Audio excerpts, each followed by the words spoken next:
এটা হলো আমার মায়ের পালা মুরগি। আর এই মুরগিটা রাতের 12টা বাজে জবাই করে সাথে সাথে টাটকা মাংস আমার বাসায় পাঠিয়ে দিচ্ছে আমার আম্মু। হ্যালো ফ্রেন্ড, আসসালামু আলাইকুম। সবাই কেমন আছো? বাইরে এমনই হয়, কোনো কিছু ফালাই সন্তানকে ছাড়া খেতে পারে না। যাই হোক, 12টা বাজে মুরগিটা জবাই করা হয়েছে আর সাথে সাথে আমার বাসায় মাংস পাঠিয়ে দিছে। আর আমিও সাথে সাথে একদম রান্না করা স্টার্ট করে দিছি।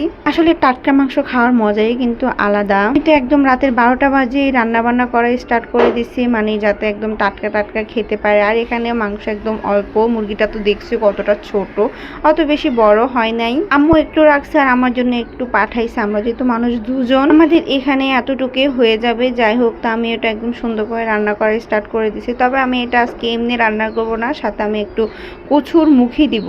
কি কচুর মুখি বলে নাকি কচুর গুঁড়া বলে সেটা আমি জানি না।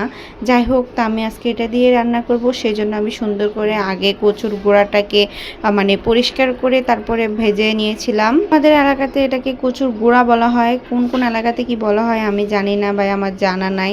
যাই হোক, তো আজকে আমার খুব ইচ্ছে করতেছিল যে এটা দিয়ে মুরগিটা রান্না করি, যেহেতু দেশি মুরগি, মানে একদম গড়ে পালা মুরগি, এটা দিয়ে রান্না করলে হয়তো বা ভালো লাগবে। তবে আমরা সবসময় গুঁড়াটা রান্না করি গরুর মাংস দিয়ে, মানে গরুর মাংস দিয়ে খেতে আরও বেশি মজা লাগে। যেহেতু এটা পালা মুরগি, একদম দেশি মুরগি, সেই জন্য ভাবলাম যে এটা দিয়ে রান্না করি হয়তো বা আরও বেশি খেতে ভালো লাগবে। তো এখন দেখো, আমি সুন্দর করে এটাকে ভালো করে কষিয়ে নিলাম। এখন পরিমাণ মতো পানি দিয়ে একদম রেখে দিব। বিশ্বাস করবা কিনা জানি না, মানে মুরগিটা খেতে এত বেশি মজা হয়েছিল। তবে এটা আমার ছিল গতকালকের ভিডিও, মানে রাতের ভিডিও। তো এখন আমি আপলোড দিতেছি দুপুরবেলা। এটা রান্না করতে করতে আমার প্রায় মনে হয় 1:30টা বেজে গেছে। তারপরে আমি আবার খাওয়া দাওয়া করতে আমাদের প্রায় 2টা বেজে গেছে, কারণ আমার হাজবেন্ড অনেক লেট করে আসে।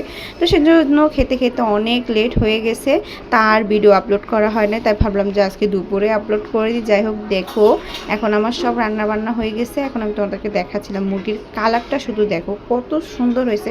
আসলে দেশি মুরগি, পালা মুরগির এইটা অন্যরকম হয়, খেতে আরো বেশি ভালো লাগে। যারা পালা মুরগি খাও তারাই জানো। আমি শুধু রাতে মুরগি রান্না করিনি, আরো অনেক কিছু রান্না করেছিলাম, সেজন্য অনেক রাত হয়ে গেছে। আর দেখো আমি কি কি এখানে রান্না করছি। এখানে ছিল ডাল, তারপরে এখানে ছিল সাদা ভাত, ছিল লাল শাক ভাজি। তো এগুলাই ছিল মানে রাতের আয়োজন। তো আমি এখন খাবার নিয়ে বসে গেলাম, মানে আমার আর তর্স হইতেছে না যে আমি কখন খাবো, মুরগিটা কেমন হয়েছে সেটা দেখার জন্য। আর আমি একবেলাই রাতে রান্না করি, দুপুরে আর পারি না, সেজন্য তো রাতে রান্না করে আমি দুপুরে খাই। যাই হোক, দেখো মানে মানে মুরগিটা যে খেতে কি মজা হয়েছে আমি বলতে পারবো না। আর আমার যেহেতু মুরগির মাংস একদম পছন্দ না, সেজন্য আমি এখানে কতগুলো হাড্ডি নিয়ে বসে গেছি। দেখো, মানে আমার মুরগির থেকে মুরগির হাড়গোড় খেতে অনেক বেশি ভালো লাগে। এখানে আমি এই যে দেখো পাটা সব কিছু নিয়ে বসে গেলাম। এমনিতে ফার্মের মুরগি আমি পা খাই না, তবে এটা যেহেতু দেশি মুরগি, সেজন্য আমি এটা নিয়ে বসে গেলাম। যাই হোক, তো ভিডিও পর্যন্ত। ভিডিও কেমন লাগছে জানাবা। আল্লাহ হাফেজ।